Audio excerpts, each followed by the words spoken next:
Hello friends, मेरा नाम है नीरू और आज हम पढ़ेंगे अलंकार। ठीक है फ्रेंड्स, जैसे कि मैंने आपको पहले वीडियो में बताया था कि हम कोई नए टॉपिक के साथ आएंगे, तो आज का टॉपिक हमारा अलंकार है। ठीक है, तो आइए समझते हैं अलंकार किसे कहते हैं, अलंकार को किस तरह से, उसकी परिभाषा क्या है, उसके कितने भेद हैं। चलिए स्टार्ट करते हैं। अलंकार अलंकार का मतलब ही होता है सजावट, आभूषण, ठीक है, जेवर। अलंकार का मतलब ही यही होता है कि अलंकृत करना, किसी भी चीज को सजा देना।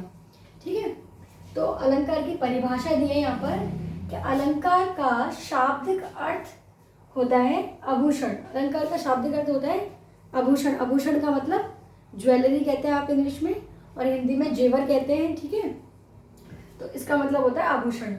जिस प्रकार से एक स्त्री को सुंदर दिखने के लिए ज्वेलरी मतलब कि जेवर पहने जाते हैं तब वो अच्छी लगती है, मतलब बिना ज्वेलरी की वो अच्छी लगती है, बट वो जब अपने जेवर को पहनती है तो और ज़्यादा अच्छी लगती है। ठीक है, निखर कर आती है। तो उसी प्रकार से हमारे जो काव्य हैं, यानी कि कविता जो हम पढ़ते हैं, उसमें क्या होता है, उसकी शोभा जो बढ़ाता है वो अलंकार बढ़ाते हैं। ठीक है, काव्य की जो शोभा बढ़ाते हैं वो कौन बढ़ाएंगे?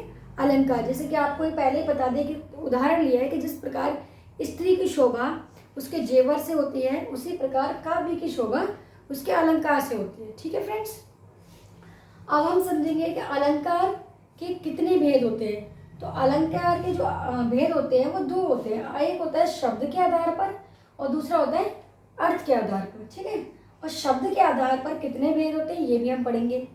तो शब्द के आधार पर यहाँ पे दिए हैं 3 भेद होते हैं। कितने होते हैं? 3।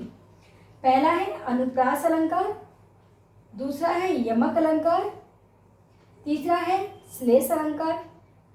3 अलंकार हमारे शब्द के आधार पर। ठीक है, दोबारा पढ़ती हूँ मैं। पहला है अनुप्रास अलंकार, दूसरा है यमक अलंकार और तीसरा है श्लेष अलंकार।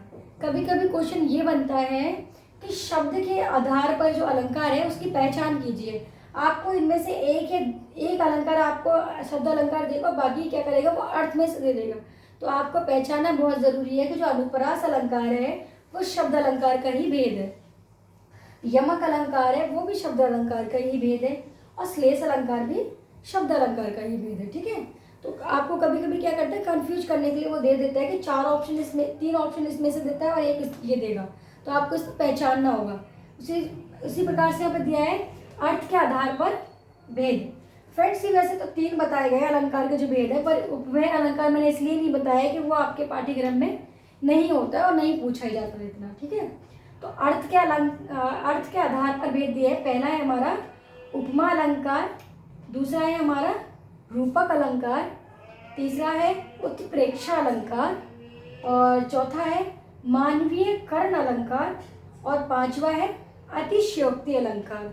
अब आप बोलेंगे कि मैम हमने इस 5 के अलावा और भी अलंकार देखे हैं। हाँ, देखे होंगे आपने। हमारे ज़्यादातर जो मेन होता है, जो महत्वपूर्ण है, वो हमें 5 दिए जाते हैं। आपने बुक्स में भी देखा होगा 5 ही दिए होंगे, बाकी और बहुत सारे अलंकार हैं जो अर्थ के आधार पर है, पर जो महत्वपूर्ण है वो सिर्फ 5 ही आपको लिखवाए जाते हैं और आपको 5 ही समझाए जाते हैं।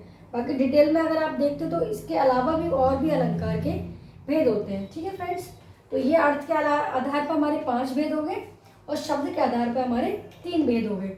अब हम समझेंगे, जो हमारी नेक्स्ट वीडियो आएगी उसमें हम समझेंगे कि अनुप्रास अलंकार को किस तरह से पहचानते हैं, अनुप्रास अलंकार किस में लगता है। ठीक है, उसी प्रकार से यमक अलंकार कैसे पहचाने, हम श्लेष अलंकार को कैसे पहचाने। ठीक है फ्रेंड्स, तो ये हमारी नेक्स्ट वीडियो में हम इसे 3 जो हमारे अलंकार दे रखे हैं ये अर्थ के शब्द के आधार पर मैं नेक्स्ट वीडियो में कंप्लीट करेंगे। ओके, फिर उसके बाद हम उपमा अलंकार, उपमा अलंकार, रूपक अलंकार ये हम कर लेंगे। तो फ्रेंड्स, ये तो हो गई हमारी अलंकार की परिभाषा और इसके कितने भेद हैं ये हमने कर लिया। अब हम मिलेंगे नेक्स्ट वीडियो में। ओके फ्रेंड्स, और इसी को आगे बढ़ाएंगे, कंटिन्यू करेंगे। ठीक है, अगर आपको ये इतना समझ आया है तो प्लीज़ वीडियो को लाइक करना, अगर आप नए हो तो चैनल को सब्सक्राइब करना, और जितनी लोगों की ये ज़रूरत है आप वीडियो को शेयर ज़रूर करना।